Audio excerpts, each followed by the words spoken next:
Broadcasting live. It's America's longest running talk show on computers. It's Computer America, bringing you the biggest names in technology with guest interviews, new products, and your emails. Listen live at computeramerica.com on any device around the world. Email the show at live@computeramerica.com or find us on social media. Be sure to check out our website for contests, giveaways, show notes, live video stream, podcasts, and more. You're listening to Computer America.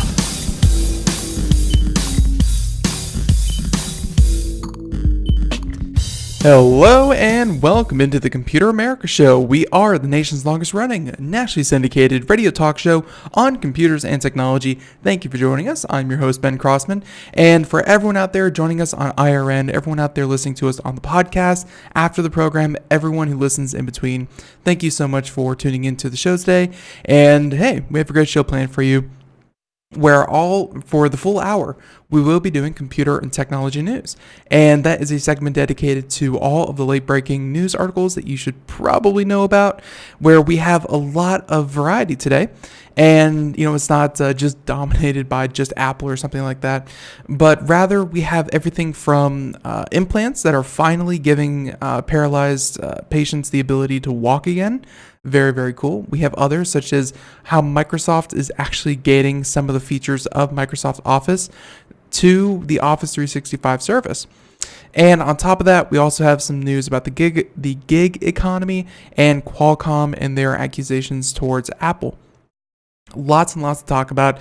And if you want to check out any of these stories, hey, while we do them or after we do them, you can, of course, check out the show notes, which are available at computeramerica.com.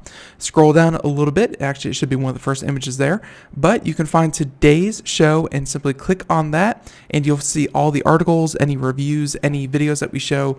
Anything and everything will be in one place. And while you're at computeramerica.com, be sure to check out the social media contest brought to you by Logitech, as well as the live video stream, which you can also find over at twitch.tv/computeramerica. All right. Now, with all that being said, again, today dedicated entirely to news, so we can just go ahead and jump right into it. And let's go ahead, start this up, and get into some interesting stories.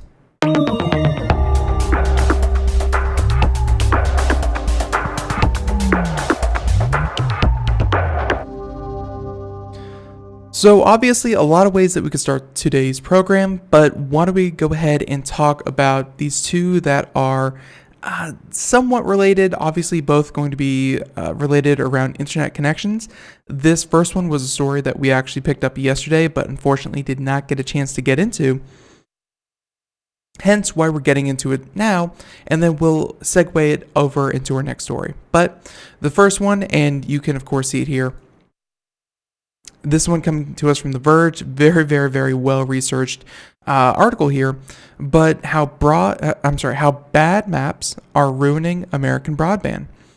And yes, this has to do with ISPs. This has to do with the fact that why maybe someone a block away has 15 megabits per second up and down, and you are still stuck with dial-up. This is an article explaining how that actually happens. So again, from The Verge, and this is by Carl Bode. Talking about, like countless other American cities, Cleveland, Ohio, suffers from a lack of meaningful broadband competition. And they say that Yeah, and they say that with only one or two large apathetic ISPs to choose from, high prices, slow speeds, and limited deployment and customer service headaches are the norm. Anyone out there who has dealt with ISP firsthand, you know this to be a fact. Even living in a large city, growing up in a large city like I did, we didn't start to get real competition until, a decade after, obviously, we had internet. And even then, we were stuck with, 6 and 12, while other places were getting 30, 40, 50. So yeah, this is the phenomena that we're going to be talking about, and they say that it's particularly bad in cities' poor urban areas. AT&T has avoided upgrading lower income minority neighborhoods at the same rate as higher income parts of the city, despite decades of subsidies and tax breaks intended to prevent that from happening, according to a report by the National Digital Inclusion Alliance. Yes, the NDIA. Even in more affluent neighborhoods, users are lucky if they can get speeds of up to 50 megabits per second. And, some of you out there may be listening and you're, maybe have access to like 18 or 12, and you say 50, wow, what a luxury. In other countries, and I know that it's a bit of a flawed measure to compare, let's say, someone like Germany or France or Ireland, and straight one-to-one compare that to the United States. The United States is absolutely massive. We have a lot of ground to cover. But as they said, this is happening in urban areas, in places that are within city limits, and you would think would have access to these faster speeds. But hey, we're seeing these lines that are popping up not just between rural and urban, but affluent and of course low income. We're seeing these divisions as well. Now, they said, and by the way, if you're watching the video portion, we're going to throw up a couple of graphics here. One of them, for anyone out there just listening, they are maps of cities where they show speeds, wired connections of 18 to 24 megabits per second, all the way down to 3 or even dial-up or none whatsoever. And you can see the grid there, and you can see, obviously, places that are very, very devoid of fast broadband connections. And broadband does have a legal definition. Broadband is anything, I think, over 6. I think they tried to fight it up to 20, but it was probably reverted back down by the FCC, back down to 6 megabits per second. But at any rate, you're seeing large amounts of Cleveland, Ohio doesn't have good, reliable internet. And of course, as the article says, this problem is much bigger than Cleveland, but the FCC isn't ready to do much about it. U.S. customers pay some of the highest prices for broadband in the developed world. Let me read that again. U.S. customers pay some of the highest prices for broadband in the developed world, and broadband availability is sketchy at best for millions of Americans. But instead of tackling the problem head on, the FCC is increasingly looking the other way, relying on ISP data that paints an inaccurately rosy picture of Americans' internet access. And as long as regulators are relying on a false picture, well, actually solving the problem is a bit tough. And of course, they, that is really the main thrust of this article, is that you have reliable maps that you can draw and say, here is where the internet connection is, here is where it is not. But due to misreporting and, again, the companies, the ISPs, the Comcast, the AT&Ts, the Verizons, the Time Warners of the world, the Charters, they have to self-report whether or not they are living up to their obligations when they are given tax breaks and subsidies to provide internet access to lower income areas. They have to self-report, and they can fudge the numbers. Let's say they take an area code and they say this area code has access to 50 megabits per second. Therefore, everyone in that area code now has that choice for competition. Whereas if it's only available to one office building, that doesn't make much sense to say that entire area has been serviced. It is not, and that is a big problem, is that the self-reporting method incentivizes that they fudge the numbers, keep the subsidies, and don't provide as much service as they're supposed to be doing. They said that the FCC's methodology declares that an entire zip code as served with broadband if just one home in the entire census block has it. And as a result, the government routinely declares countless markets connected and competitive when it's really a very different story. Now, they said that the FCC's $350 million broadband map, for example, relies on the agency's Form 477 data to help educate users on broadband availability. But users who plug their address into the map will quickly find that it hallucinates not only the number of broadband options available in their area, but the speeds any local ISPs can serve. And in a recent FCC update fixed none of these problems. You can't solve a problem if you can't all agree that there is a problem. And right now, that is not what we're seeing. We're seeing ISPs claim that they are giving competition the best service that they can, 3 or 4 providers, when in reality you may have simply one and the speed's not even that. They said that in Cleveland, for example, and that's the image that we're looking at on the video portion, but they said in Cleveland, the FCC map insists that the city residents have at least 6 ISPs to choose from, which, I mean, if you've ever dealt with ISPs, 6 in one area, I would never believe. I don't even know 6. I know like Cox, Charter, AT&T, Verizon, Google Fiber in limited markets, and that's about it. That's really all there is. And they said, and as the article continues, if you look closer, you'll find that Cleveland residents really only have one option, which is, of course, the nation's largest provider, Charter Spectrum, if they want a good connection. And the other options the FCC cites include substandard satellite broadband, which is plagued by high latency and usage limits, and AT&T DSL, which is listed twice by the FCC but is patchy in its availability. You heard that. The FCC actually fought to reclassify what broadband was. There was a time when you could label anything greater than 6 megabytes per second as broadband. That was okay. Or 6 megabits per second broadband. That was okay in 2006. That's not the world that we live in. That's not the world that we live in, where people are streaming and streaming more often, needing more services, and really, in a lot of cases, relying on the internet to be their sole provider of entertainment and information, and hey, to do their jobs. It's a very needed utility. And to claim that satellite, don't get me wrong, there are companies out there that provide satellite internet. They advertise on TV. I'm sure you've seen them. They do provide a service, and it is technically in good weather conditions, no clouds. Clouds, they're so cooperative. No clouds, clear visibility. You have everything pointed directly at each other. In the best of scenarios, I've seen 20 megabits per second.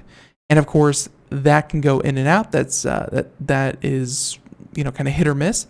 And then even on top of that, if there's a lot of people using the service, as in if they implied that a city the size of Cleveland, Ohio, were to connect to a satellite internet provider, it would be so bogged down by the sheer numbers of people trying to use a service like that, it would be unusable. So high latency, usage limit, and then of course even DSL. Remember that when DSL had to be a thing? Well, yeah. So there you go. Cleveland, Ohio claimed that they have 6. In reality, they only have Charter Spectrum, whereas everyone else is either a DSL service or a satellite broadband service.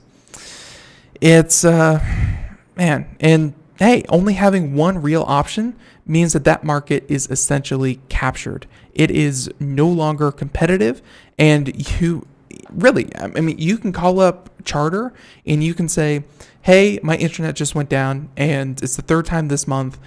This is unacceptable. You really need to fix this, or else you're going to lose me as a customer.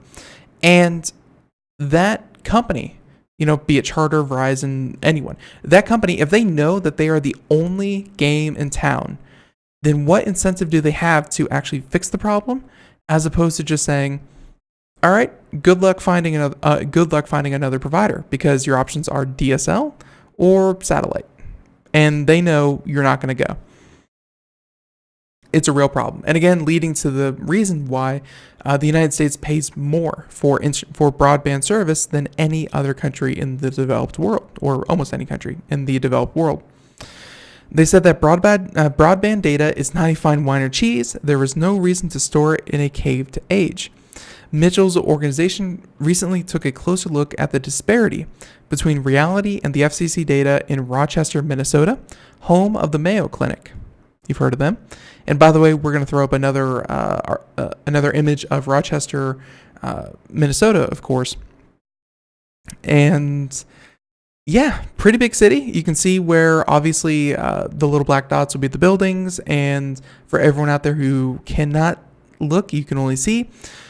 Anywhere where there's a central hub of, people, obviously, you either have two competitors. That seems to be, by and large, your only option. Two competitors, or in about 85-90% of the entire area of Rochester, Minnesota, you're looking at no broadband whatsoever, zero broadband.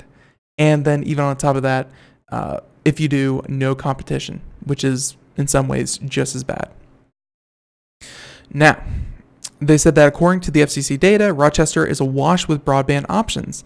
The agency insists that as many as a dozen broadband providers are available to most city residents. But according to the ILSR, it's nowhere near that. At least 4,000 of the 215 residents living within a 30-mile radius of the city lack internet access to any broadband whatsoever. So 4,000 out of 215,000, it's a small number, but when you consider that they claim to have over a dozen broadband providers, 4,000 out of 2015, that is unacceptable. They said another 42,000, about 20%, lack access to any fixed line broadband options, driving them towards satellite broadband, which is considered the black sheep of the broadband sector, due again to high cost, high latency, daily and monthly usage restrictions. It's just not good.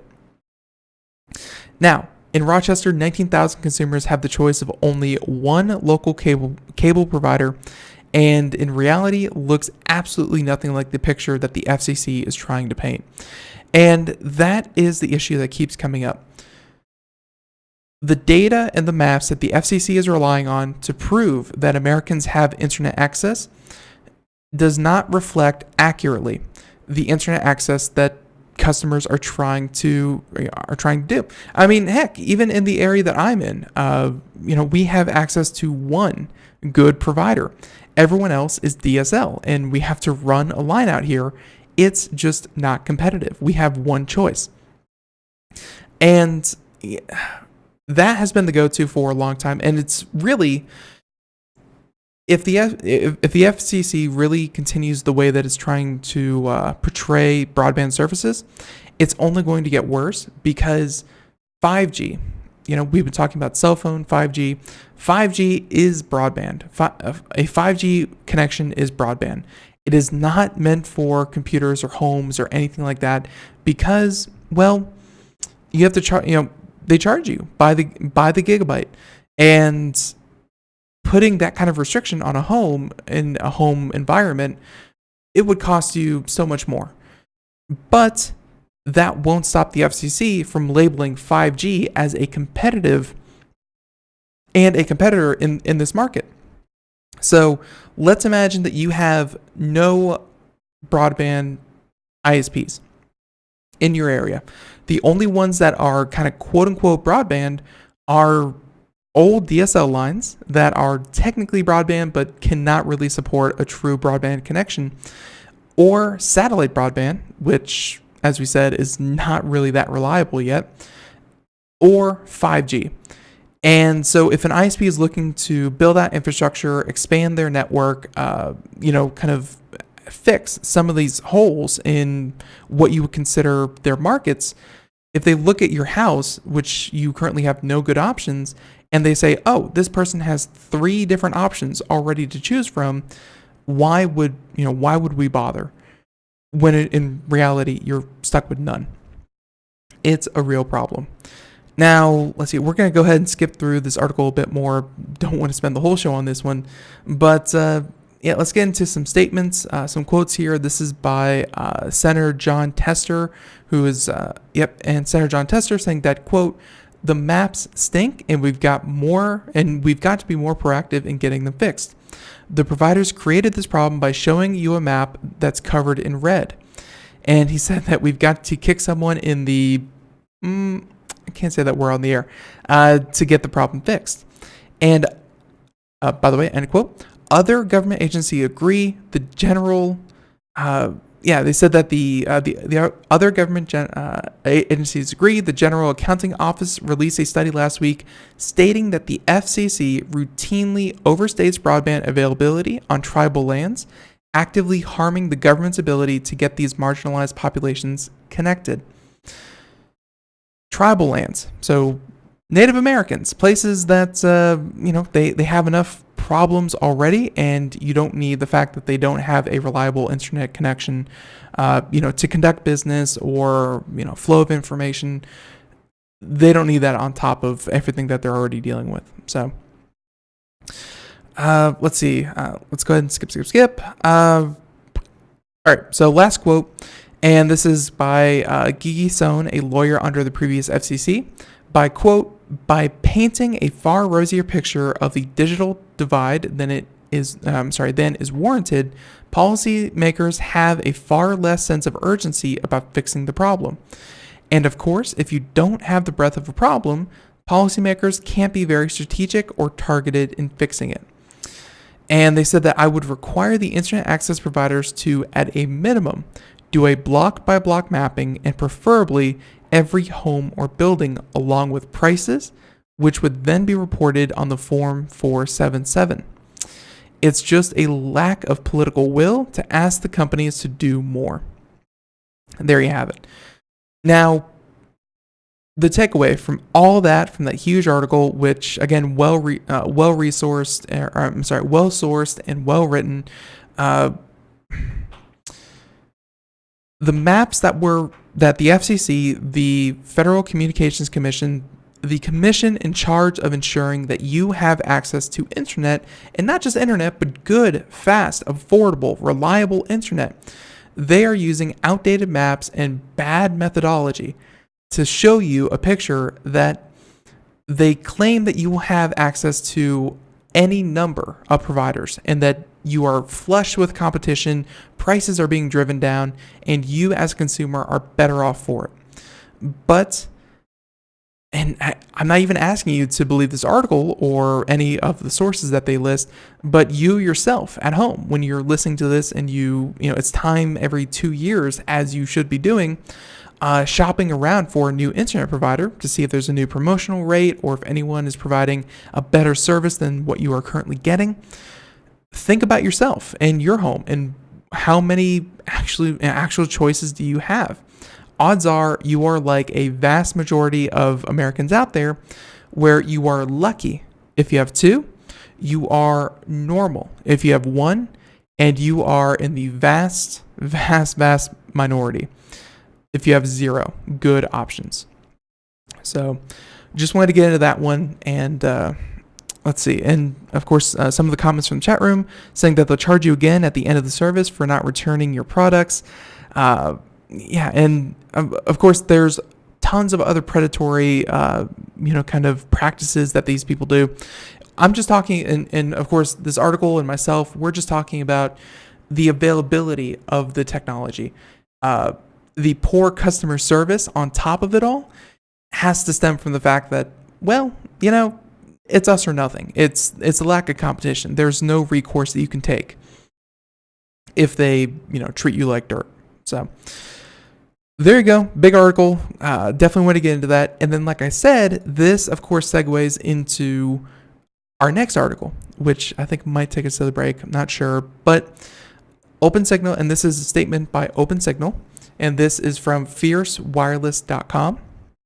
Mike Dano talking about mobile video quality in the United States suffers from carriers throttling.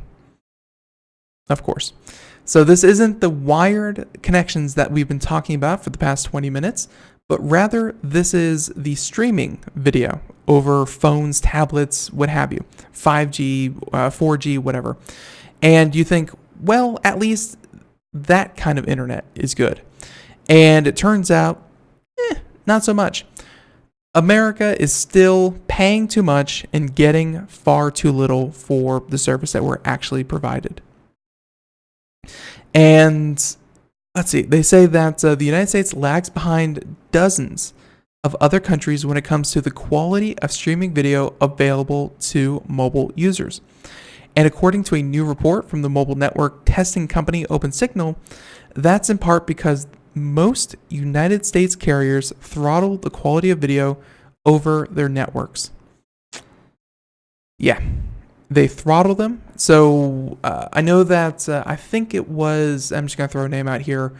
Someone else can fact check this for me. I think it was Verizon. I'm pretty sure others are doing it as well. But Verizon, and specifically with services such as Netflix and YouTube, they throttle automatically to relieve their horrible networks and the congestion that comes with them. To help with that, instead of upgrading their hardware, they throttle Netflix and YouTube down to 720p video by default. Even if the network isn't particularly stressed at that moment, you can only stream these services at that quality. They said that the video experience can also be heavily impacted by operator policy. Many operators globally use video optimization technologies to restrict the level of video resolution their customers can access from their phones. And they said, of course, they can downgrade any video quality from HD to standard definition, which would have an impact on our scores. The US is a prime example of such policies at work. And we first saw this, I think, with Verizon. They said they were testing, quote unquote. They never said anything to anyone that they were going to start restricting people's video quality. And then when they were discovered, not before they rolled out these tests, they came out and said, oh yes, we are doing that. Forgot to mention that. And don't worry, it's just testing. Your video quality is not going to be reduced. And then lo and behold, testing gave way to policy. That, hey, it's just now the company's de facto go-to. Hey, it's just to simply throttle things down to 720p video. And yeah, and which is weird because, we just cover stories about, Verizon shelling out billions of dollars to buy this company, these two companies merging for billions of dollars more. They're throwing around these numbers that you'd think to make large business moves, everything else about their service would be, kind of all squared away. But just like the landlines that we were talking about before, just like the wired internet connections we were talking about before, not a lot of competition. We are down to, as far as wireless data goes, we are down to 4 providers, I think, for cell phone, for national cell phone. And there are, of course, regional ones you have to compete with and things like that. But really, at a national level, you're looking at 4 different providers, and 2 of those looking to merge. Now you're going to end up with 3. Very, very bad. Now, the company found that the United States came in at near the bottom of the rankings with an overall score of about 47. They said that 75 to 100 is excellent, 65, 75 very good, 55, 65 good, 40, 55 fair. And of course, anything below that is poor. We are closer to I think we're closer to poor than we are good as far as their metrics go. And again, they ranked all the countries with internet access. And United States, again, coming near the bottom, which makes no sense. We are indeed a developed nation. We should have some dang good internet. They said that the firm said that the country score might not improve if operators stop throttling video, saying that depending on the type of video, a 720p stream can consume twice as much or more data than a 480p stream or standard definition. And as video now accounts for the majority of all mobile internet traffic, a doubling of the gross tonnage of video consumption would have a major impact on any person's network. So they're saying that even if they lifted the restrictions to go to 720 as opposed to 480, that wouldn't matter, simply because the increased load would then stress the already poor networks. Everyone, music means we're going to take a break. We'll be right back. More Computer America after this. Stay tuned.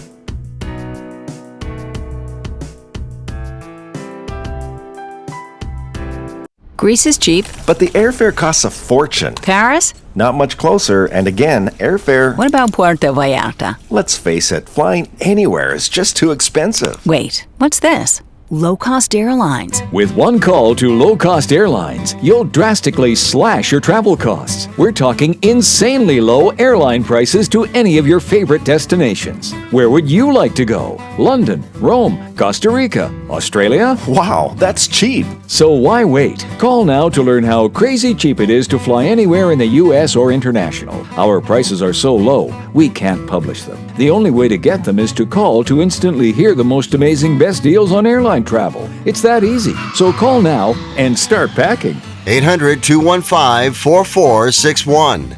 800-215-4461. 800-215-4461. That's 800-215-4461.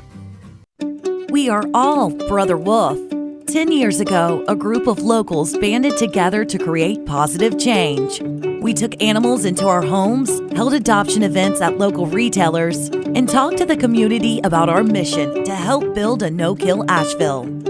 A decade later, we have achieved so many victories for animals in need. There's been so much progress, yet there's still so much to do. As part of our year-long celebration, we encourage you to become a member of our special Compassionate Circle program. With a monthly donation of $10 or more, you will have behind-the-scenes access to the work we are doing at Brother Wolf. Our goal is to reach 1,000 members because we receive no government funding. Working together, we can help build and sustain no-kill communities. Learn more at compassionatecircle.bwar.org. We are a 501c3 tax-deductible organization.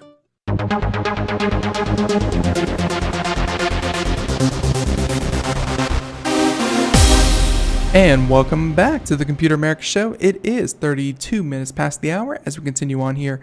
And you know what? I think we're going to go ahead, switch off these two articles. Took up half the show, but hey, it's very, very interesting and important to keep a clear picture of the internet connectivity that is provided to the United States, so that if anyone tries to claim that, hey, because I have good internet at my home, internet connectivity for everyone must be good, that's not the case. And you know, part of me, I do live in a decently urban area. I'm within city limits, that kind of thing. But like, part of me kind of says, hey, if you live, hundreds, or not even hundreds, let's say if you live 100 miles away, if you live in a one-person home and you're 100 miles away from even the next town, then, hey, you living in the middle of nowhere, that would be very expensive and really just not economical to get internet access or good internet access to that home. I can see that argument. But when you look at a map and it's within a city limit, within, again, a couple of examples that they gave were like Cleveland, Ohio, that only has access to, in some cases, DSL. There's a problem there. And there's a problem there that we're all paying for. If you pay taxes, some of your taxes are going to paying for subsidies and tax incentives for internet companies to build out those networks. Instead, they are taking the money and they are not providing the adequate services that they're being paid for. There's a lot of reasons to be mad there. But anyways, we're going to go ahead and,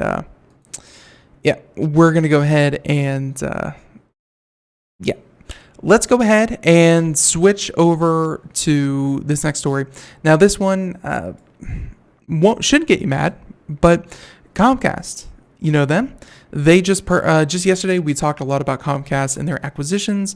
Comcast invested a substantial amount into an advertising platform called Tile, so a lot of money went out there. And they also invested $40 billion into acquiring the Sky Network and the Sky Programming Catalog, which is a huge European provider of television.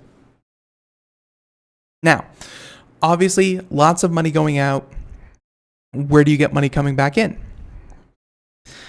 Let's see. And they said that, Comcast is ready to sell 30% Hulu stake to Disney, report says. I think this is Comcast's way of shoring up their numbers, and obviously they've made some big investments here recently, and I guess Hulu just isn't that particular, money getter. Now, of course, Hulu, if you don't know the backstory behind Hulu, it's co-owned by a number of different companies. 30% of Hulu was purchased by Fox, 30% by Comcast, 30% by, 30% by Time Warner, and then 30% by Disney. Now, or actually 30 Disney, 10% Time Warner, whatever. There were a bunch of big players there. They all shared the same network, and they all had kind of an equal share. Here we go. Disney, Comcast, and Fox had a 30% stake, and of course 10%, and of course AT&T owned 10%. Comcast now wants to sell their 30% to Disney. Disney looking to get into the streaming platform or the streaming arena. Disney has long been rumored to have their own version of a streaming service, i.e. Netflix or Hulu or something like that. Disney has been looking to get into that market for a little while now. Maybe if Comcast is willing to sell them the majority of Hulu, and Hulu is already an established player in the market, perhaps Disney would be more comfortable taking Hulu and really taking control of the service, making it the Disney streaming service that they have been working on for quite a while now. They said that, of course, that will be launching next year. It's unclear as to how the company will manage this new platform in relation with Hulu. Now, Comcast said is said to have little interest in partnering on a venture for which it has no control. So, obviously, that would be Hulu. Comcast is also looking to pry the portion of Sky it doesn't own from Disney, a stake valued at about $15 billion. And it just sold to Fox, the loser in this weekend's battle for the larger piece of Sky. So, a lot there, but obviously Comcast looking to sell to Fox their stake in Hulu, sell to Disney their stake in Hulu. Perfectly reasonable from Comcast, saying that they don't want to be part of something that they don't have complete control over. Investing that much money into a shared service that you have to work with your direct competitors with can be kind of touchy and risky. But honestly, I think this is more having to do with the fact that Comcast invested a lot of money in other places, and they're looking to recoup some of it in previous investments. So, hey, we'll see if Fox bites, and we'll see if Disney bites, and if they do, then Disney will of course have a straight majority in Hulu, and that will be reflected. Now, so there's that story. Very, very good. Let's switch over to one more. And this is probably the biggest story of the day as far as business goes, business and technology. But Qualcomm, you may know them. They make Snapdragon. They said that Qualcomm has accused Apple of stealing chip secrets and giving them to Intel. So 3 players in the story: Qualcomm, largest manufacturer of mobile chips in phones and tablets, whereas Apple, of course being Apple, has been stealing their intellectual property and giving them to Intel to then make more efficient chips. And of course, Apple, up until recently, had been exclusively working with Intel as the provider for their processors in Apple smartphones. They say that, so Qualcomm has unveiled explosive charges against Apple, accusing it of stealing vast swaths, that's the direct quote, vast swaths, of confidential information and trade secrets for the purpose of improving the performance, for the purpose of improving the performance of chips provided by rival Intel. So Qualcomm claims Apple stole from Qualcomm to improve Intel. The 2 companies have been embroiled in direct and indirect litigation around the globe centered on Apple's unwillingness to have its suppliers pay Qualcomm royalties it deems excessive for the iPhone. And, it's a real thing. I mean, Apple has been using Intel chips for quite a while now. Qualcomm and Snapdragon essentially provide the entirety of the Android market with their processors. To say that the processors are not good would be a complete lie. And to say that Intel couldn't learn a thing or two or have to utilize some of Qualcomm's patents, that would be an outright lie as well, because they're competing in the same space, they're using the same technology, and research and development being what it is, they would have a lot to gain from stealing from one another. So, the filing made overnight in the Supreme Court in San Diego is the latest salvo in a fight that is designed to put pressure on Apple to settle. But Qualcomm's general counsel told CNBC that the case stands on its own and would have been filed regardless of the ongoing disputes. And let's see, we're going to go ahead and kind of look at some of these. And we're going to skip down a little bit here. Qualcomm argues it was being prevented from auditing Apple's use of its source code and sued. Now it's alleging a far larger misdeed, that they stole the same source code and tools for the express purpose of helping Intel overcome engineering flaws in its chips that led to their poor performance in iPhones. And let's see. So in its complaint, Qualcomm says it is making the latest charge after discovery in the current lawsuit allowed it to unearth evidence that Apple engineers repeatedly provided source code and other confidential information to Intel engineers. There you go. So that they could improve the performance of Intel's chips. So this does kind of branch off from the other lawsuits that have been ongoing, but hey, I don't know. The problem with these guys' lawsuits is that one sues the other for, $18 billion for, stolen intellectual property and stolen sales and, being jealous or whatever. And let's say Apple loses and they have to pay Qualcomm $18 billion. Apple, instead of paying $18 billion, instead they flip it over, pay their lawyers a couple hundreds of millions of dollars and challenge it. And then the court rules that Qualcomm is the one at fault and Qualcomm has to pay. Where Qualcomm then comes back, switches, and accuses Apple of something. These guys have been in a legal fight for the past 5 or so years, and it's not looking like it's going to let up anytime soon. Honestly, the feeling that I'm getting from all of these lawsuits is that, well, both are guilty. Both are at fault. Apple and Qualcomm, and probably Intel thrown in there as well. They're all guilty of something within these lawsuits for not paying fines or not paying fees that they should have paid before. And it's strictly easier and more economical. Whereas instead of admitting defeat and fault, they're instead going to drag it out in court. And it looks like it's going to stay there for quite a while now. No reason to, no reason to that. And by the way, comment in the chat room, Melter of Snowflakes. I have a tablet with a Qualcomm CPU. If Intel got any secrets, they should give them back.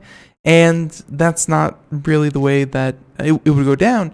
It's not even so much about giving back what they stole. And again, I named all these companies. I'm sure there's a good bit of back and forth, who stole who from what, that kind of thing. But it's not even about giving intellectual property back. It's simply about paying your proper dues. Really, Intel would not care one iota if Qualcomm was using Intel's patents. If Qualcomm had paid them and agreed upon amounts to utilize those patents. Happens all the time. That's why a company like Nokia could stay around and stay alive for so long, even though it didn't really have a successful product for years, because every cell phone manufacturer out there had to pay them royalties on their intellectual property. That is the real fight now. It's not about, hey, who has the best processor? It's about, hey, we're using the same technology, but I have the patent for it. Pay me my money. It's really that's all there is to it. And as a consumer, I mean, you would hope that they would kind of work together and the best technology would win. But this is a whole new ballpark with legalities and, hey, what's legal. But we're gonna stop there, we're gonna stop that one there, and we're instead going to flip over to, let's see, a lot of good articles here. Let's talk about something uplifting. And growing up in Florida, which, if you've never been, beautiful beaches, but also horrible swamps. I know about, the biodiversity that happens in the Everglades and how important marshlands and swamps are and so on and so forth. But regardless of how many nature classes I took, regardless of how many times I went out into nature and was taught to appreciate everything that it does for us, I will never, ever, ever, ever, ever, ever care about mosquitoes. Mosquitoes can go away indefinitely. They can go extinct, and I will be happy to tell my future grandchildren that, hey, mosquitoes, good riddance. Well, that's why I found this article from NPR to be uplifting. And they say that mosquitoes genetically modified to crash species that spread malaria. That's right. Now, of course, for a long time, people have found ways to combat mosquitoes. If you've grown up in Florida, you of course know the rule: no standing water anywhere on your property. That, of course, leads to an infestation of mosquitoes. Places in Africa, as I understand it, they use gasoline to actually dump on top of large bodies of water. And the gasoline actually causes the eggs of the mosquito to sit on to sink. And of course, they do need air, and the eggs suffocate. So, if you're wondering the extremes people are willing to go to eradicate mosquitoes, imagine entire lakes being doused in gasoline just so you don't have to deal with mosquitoes. Now, they said for the first time, scientists have demonstrated that a controversial new kind of genetic engineering, as you may know it, CRISPR, I believe we've mentioned on the show before, can rapidly spread a self-destructive genetic modification through a complex species. Yes, you heard that right. A self-destructive genetic modification. CRISPR has found out how to genetically introduce alcoholism into mosquitoes. What a great day. All right, now, they didn't put in alcoholism, but what they did was the scientists used they used CRISPR to engineer mosquitoes with a gene drive which rapidly transmitted a sterilizing mutation through other members of the mosquito population. After mosquitoes carrying the mutation were released into cages filled with unmodified mosquitoes, in a high security basement laboratory in London, virtually all the insects were wiped out, saying that the mosquitoes were created in hopes of using them as a potent new weapon in the long, frustrating fight against malaria. And malaria remains one of the deadliest diseases in the world, with over 400,000 people a year dying from malaria. And of course, other research, they said that we're very excited. This is a game changer. This is a completely new era in genetics, where other researchers agree.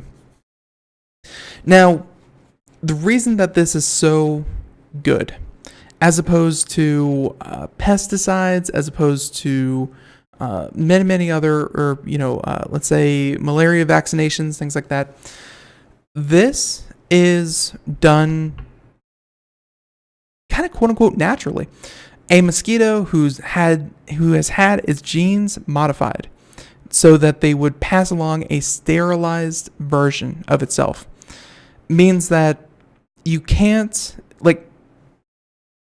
because it's happening at the genetic level, mosquitoes can't develop an immunity like they would to pesticides. It's genetic. It's you can't eventually work its way out of that.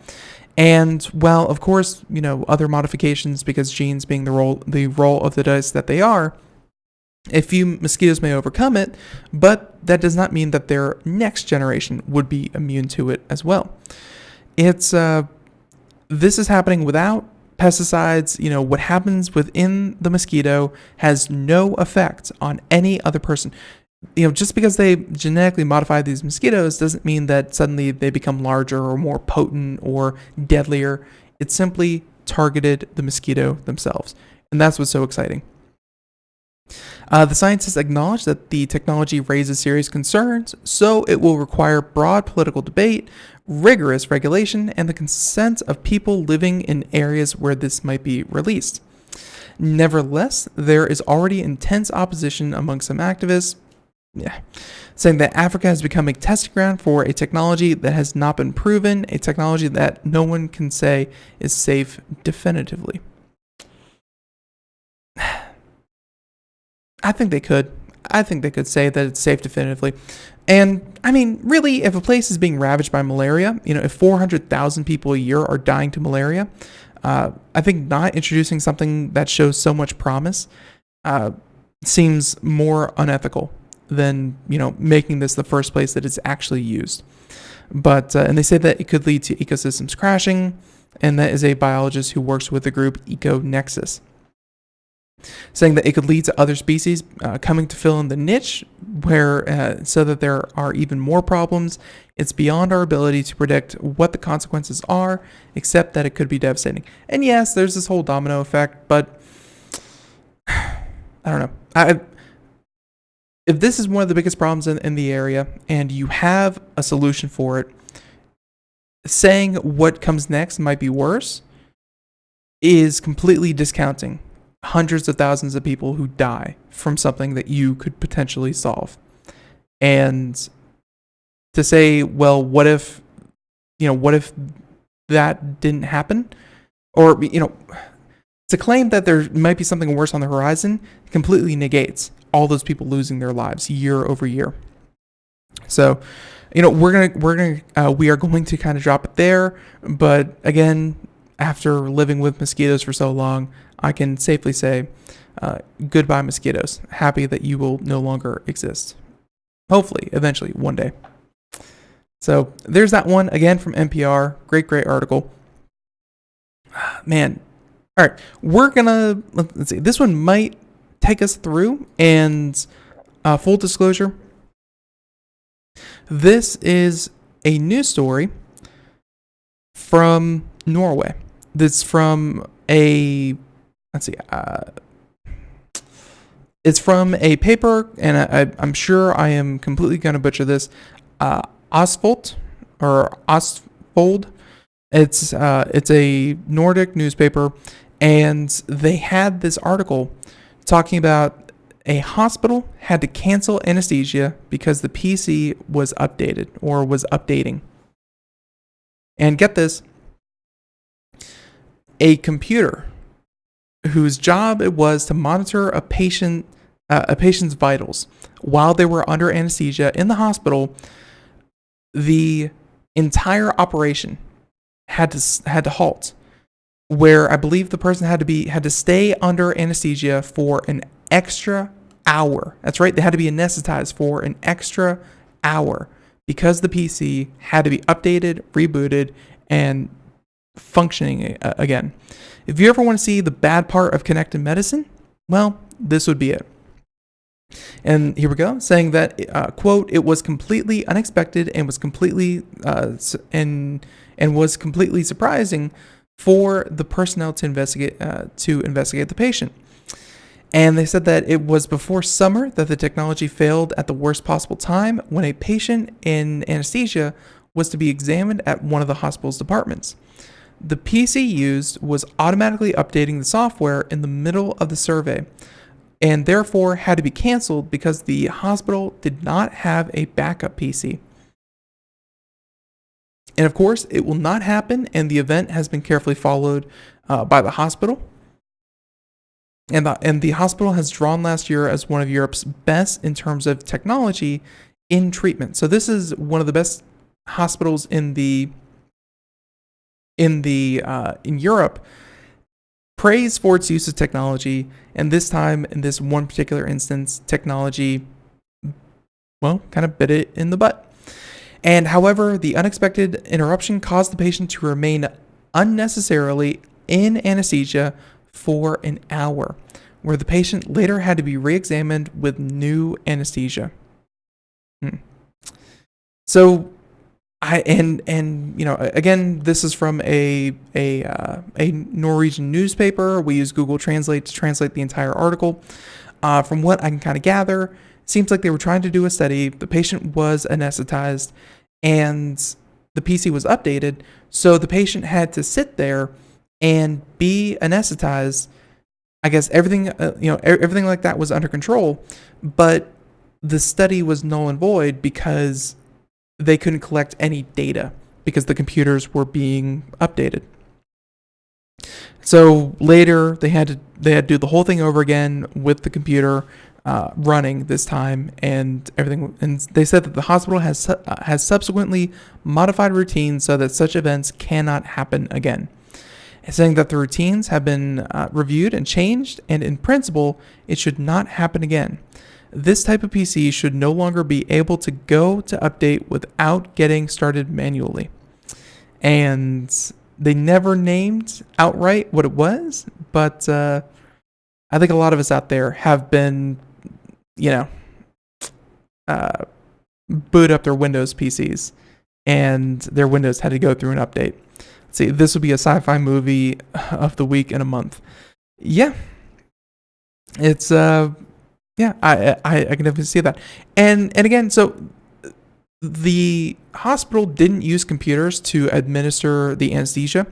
They were using the computer to gather data about whatever clinical tests that they were running on the patient, and they were under anesthesia, but without the computer running, there was no point to the person being under anesthesia because, hey, you can't do your test.